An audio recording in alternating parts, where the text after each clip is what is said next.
So, day 5, welcome back to the travel vlog on our journey. Today we're talking the follow-up on the vaccines that we found out about and the visas. So visas, we did yesterday, I believe it was visas. We went away and found out some more information on that. So it's about visas and jabs today. How exciting, Deb! Yeah. I mean, I hope you stay with us for this. But yes, we had a bit of a hiccup, we felt yesterday, didn't we, with the visas and Malaysia in particular, wasn't it? Yeah, it was Malaysia. What it was a 90-day tourist visa, and I cheated because I'm not as clever as Debbie, and so I use, is it ChatGPT? ChatGPT. Yes, so ChatGPT I use for the answer. So you can blame ChatGPT if it's wrong. That's the only thing I can say with that. So the 90-day visa, as I understand it, is you get a tourist 90-day into Malaysia. So on arrival. When you enter into Malaysia, and that's any country within the Malaysian Peninsula, you get a 90-day tourist visa. Okay. So that 90-day tourist visa, so for example, we're going to Kuala Lumpur, we'll be there for a month. Now we'll have a 90-day tourist visa. We will be going back in 60 days, so it'll be 30, whilst what I'm trying to say is that the visa started It's already the started, day we arrived, yeah. But that isn't, it doesn't say that that's the case. What it says is that you've got 90 days as a tourist. So you can stay in Malaysia for 90 days. Now we're leaving after 30 days. Approximately, yes. Yes. So when we re-enter in another 30 days, we will have to ask for another tourist visa. And they'll just issue you another visa on that second entry. Yes. And then at the end of the journey, our journey, we're staying for, is it 2 or 3 months? Yeah, undecided yet. Undecided. Yep. So we'll have to reapply for the tourist visa again. What you're saying, I think what Patrick is saying to us, is that we'll be doing 3 entries into Malaysia within a year. Within a 12-month period. Yes. Yes. Okay. And do you think there'll be any problems with that? Yes, there could be. Okay. Because it's called a tourist run, tourist visa run, because people stay there, instead of getting a second home visa, do this tourist run. So they want to know that you've got money in the bank and you've got... so you've got to answer lots of questions. Yes, so you might get pulled in. So you'll be questioned. Oh, that'll be fun. Yeah, but it doesn't mean that it's not feasible. No. People have been told they can't enter again, because obviously they get investigated by customs and they don't accept it. So it's a bit of pot luck, it sounds like then, doesn't it? It can be, but I think it's going to be okay, because we will always have an air flight ticket leaving the country. I think, isn't that one of the requirements as well? When you enter, you have to prove your exit plan as well, so that whether that be onward travel tickets or accommodation or whatever in another country. Yes. So we would have to provide that at each entry point. I suppose it is going to be a bit down to luck though, and whether you get somebody who's in a good mood that day or a bad mood that day, and whether they want to keep you for a couple of hours and have a chat, or whether they'll just let you through. Yeah, it's that simple. I mean, I remember when I went to America, I was about 21, 22, something like that, and for some reason they kept me in, and it was a couple of hours, just questions, and it was, how are you going to look after yourself? Can you afford to stay? What sort of money you've got in the bank? Those kind of questions, and they're just trying to find out that you're not trying to enter the country illegally and stay for long term. So it makes sense. I mean, if only that was the case in the UK at the moment. But hey ho. Well, that's a whole other subject. Yes. But what I will say that I read yesterday about Malaysia in particular is how strict they are on your exit. and if you overstay even by 1 day, I think it's a heavy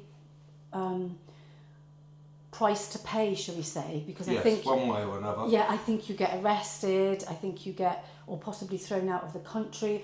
And from what I read online, I don't think the holding facilities there are going to be very nice. And another thing, it won't be a weekend away in a nice camp. No, definitely not. And another thing that I read was people recommending, as we go into Malaysia or any country, I suppose you should do this, always check the date on the stamp that they put in your passport or your visa, because sometimes those dates can be wrong, and if you leave that airport or that immigration section, you wouldn't have a leg to stand on. So that's definitely something I'm going to be remembering, which I've never really paid much attention to before, but then I suppose I've only ever done package holidays, so this is a whole new thing again, isn't it? And the other thing is we've got to remember is prescriptions. Any medicines that you are bringing into that part of the world, especially, you need a doctor's certificate, and you need to tell them, because otherwise it's bringing drugs into the country, and we all know what that means. So we'll have to go to the doctor, because obviously I'm on certain medication, so I've got to go to the doctors and okay. Yeah, we've got to make sure. I have to get a letter. Sometimes it's, if you can buy it, you can buy medicines in the country.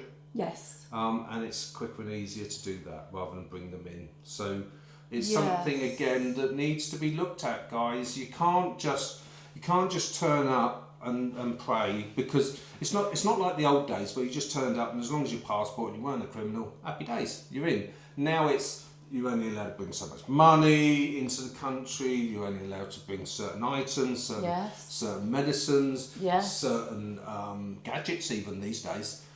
So you have to really do your homework on. Yes, and I think I had a chat a couple of months ago to a doctor that I saw for something particular, and I mentioned that our trip, that we were thinking of it, and I think his recommendation was, basically, we live in the UK and we're very fortunate to have the NHS and we're very grateful for that. But I will only be allowed to have prescribed drugs for 3 months. Yes. So because we're going for 12 months, I am going to have to buy anything else. Once I run out, I'm going to have to buy that in each country. Now, like you just said, apparently that's not an issue, and for the destinations we're going, it's not expensive. It's really cheap, apparently, probably cheaper than a prescription. So wasn't he from the Philippines? He was, yeah. The doctor I spoke to was actually from the Philippines. So I trust, what he was telling me, because that's the place he came from. So yeah, it was something I was a bit concerned about, but now I'm not, because after talking to him a few weeks ago, I feel much more at ease about my medications and that I'm going to be okay. Whether that is the case or not, obviously you're going to have to subscribe so you don't miss any of it. Yes. Or if you know anything that we don't know, please drop it down below, and let's have a chat about it, or inform others about it, which would be great. So we'd appreciate that. Yeah, we really would. And I suppose the other thing we just wanted to quickly touch on today was vaccinations, wasn't it?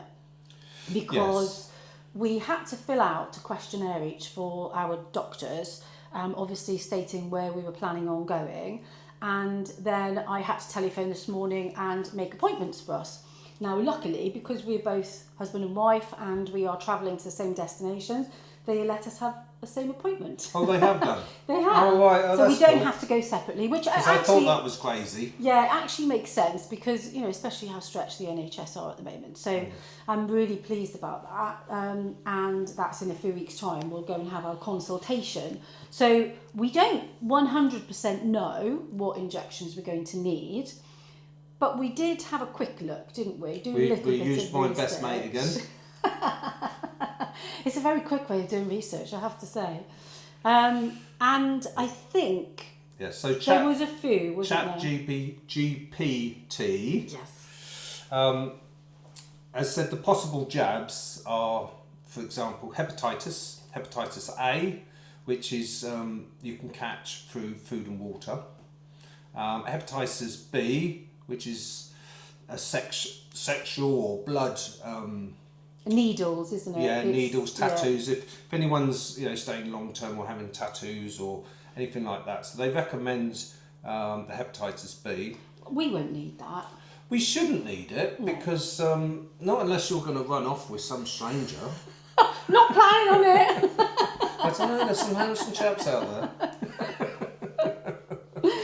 there.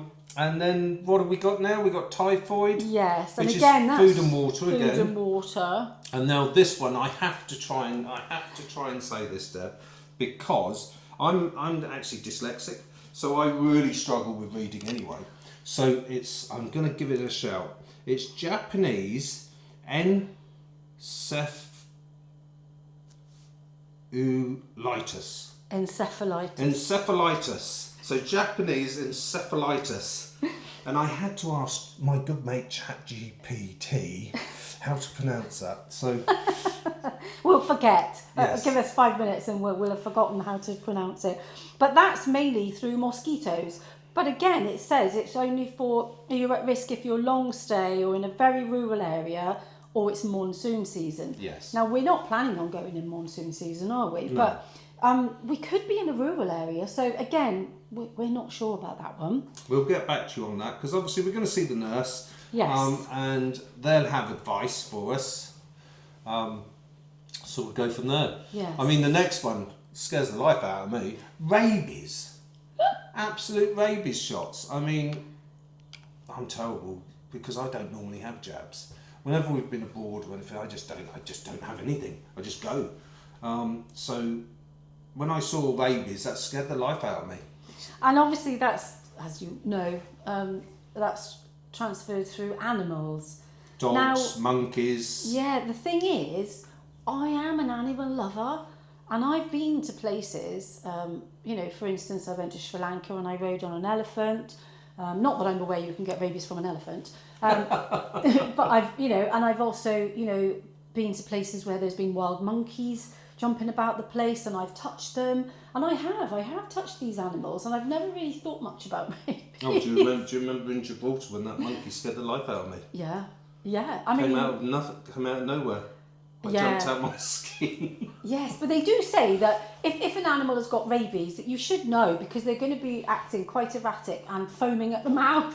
Yes, yeah. So luckily, I've never come across any animals like that, and I don't like the idea of a rabies jab either. So I doubt I'll elect for We'll that. really look into it. Put it that way. Yeah. We will the side effects because I think it's really important that any of these jabs, you don't just take anything that's been put into your body as a matter of course, just because someone recommends it. Who recommended it, why they recommend it. I'm a bit like that, so you'll have to forgive me. So I will look into that because I'm not putting anything in my body that doesn't have to go in. And it's that simple. That's just the way I am, I'm afraid. Maybe you are confident enough with the medical people advising you to just take these jabs through any part of your life. With me, I always question. Yeah, it's always good to question, I think, and do a bit of your own research. But that's everybody to their own, isn't it? Yeah. And I think the only other one we came across, wasn't it, was cholera. And it did say that it's optional, and that was for mainly of areas of poor sanitation, which we're not backpacking. We're not slumming it. But we shall see. We don't know, do we? Don't know what it's going to be like because I've never been to that part of the world. Have you? Yes, I've been to Thailand and there are some very deprived areas there, shall we say. Mm-hmm. But I doubt our accommodation is going to be, in such a place. So, but we'll see. Again, it's something to consider though. So what else do you think we should be looking at? I mean, the visas obviously is more complicated than we thought initially. With the Malaysia, it's the Malaysia bit really because as Debbie pointed out in our last chat with you guys, it was 3 countries and we didn't realise it was all one. So yeah, and we're dipping in and out of parts of Malaysia, which we didn't actually So it's a bit realise. like going into Europe in our minds. In a sense, yeah. Well, regarding areas and countries. with It's the same with country, visas though. and that. Well, it's the same. Was it No, country or well, is it? Borneo is a different country to. Yeah, but so, it's all part of Malaysia and it's all the same visa. Yeah. So hence us having to dig a little bit deeper with that. But yeah, I feel a bit more calmer about the visas and that, because yesterday it was a bit of a, oh wow, okay, maybe we've got to go back to the drawing board and maybe we can't go to some of the destinations, or we have to switch our itinerary up, the timeline. Yes. But I think we're back to the itinerary now, aren't we? So yes, I think we're back on track. I think we've sorted the visas. as long Touch wood. as we don't get questioned Yeah. yeah. endlessly. Well, if we do, then we pop over to Australia or something. I don't know. We'll figure it out. And that's what I love about the freedom lifestyle, is that it's obviously a lot more difficult these days to have a freedom lifestyle than it was, because of all the visas and the checking in and checking out of each country. So that's going to be quite interesting to find out how easy it is to have a freedom lifestyle, which I'm really intrigued about. And it's going to be a major part of this journey, I believe. So follow along, subscribe and see how we get on with all that. Because if you're interested in a freedom lifestyle, or you're just intrigued on the places we're going to go, we'd love you to join us on our journey. What do you think, though, in general, about the visas and the jabs and everything? Well, yeah, like I said, I feel a lot more comfortable about the visas, definitely. The jabs, we've still yet to have our consultation with our nurse. So, and we will take note of what she's saying and we'll do some research ourselves as well. I suppose my only concern is the malaria, because in the past, whenever I've taken malaria, it's tablet form, and how many tablets are we going to be allowed to have, and would we be able to buy them in the countries that we're in? So I suppose that's my only question mark around all of that. But it's a good question. I met one person once, a very long time ago, South African, who had malaria. He was one of these sailfish fishermen, so he was out on the water all the time, and he had malaria, and he literally disappeared for a couple of weeks and just sweated it out at home. So I know it's quite severe. And I think it can linger for many, many, many weeks. Well, I believe it's life. It's in you. Once it's in you, you've got it for life. Yeah. So that's going to be some questions I'm going to have for the nurse regarding malaria. And questions for you guys, because you guys might not have these answers for us. Yeah. So please drop a chat down below if you know more about it than we do, and the consequences of not having these jabs and the consequences of having them. We'd like to know both ways, and if there's anything that we haven't even thought about with regards to visas and jabs. Yeah, we'd love to hear from you. Yeah, I think that's it basically for today, don't you? I think so for today's topic. So for now, we'll say goodbye, and we will see you again tomorrow. Yeah. So if you want to come along on the journey, subscribe, and bye for now.